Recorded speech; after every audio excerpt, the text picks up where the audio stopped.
young fellas like yourself can wear a suit and a tie and have a job. What do you really want to know? Am I sorry for what I did? I have a greater responsibility than you could possibly fathom. You weep for Santiago, and you curse the Marines. You have that luxury. Maybe there's nothing he'd rather do than, come up to you and say, Chris, you're a lousy husband, and you don't deserve Ann.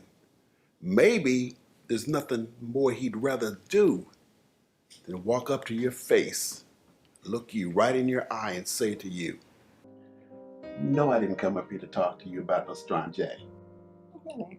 I came up here to talk about us. This is my Mac Daddy vibe I'm giving you. I'm sorry. If there was anything that I could... You know, Uncle Phil?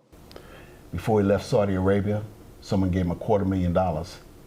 Told him if he took it to an address in Los Angeles, they wouldn't go back and finish the job on his mother.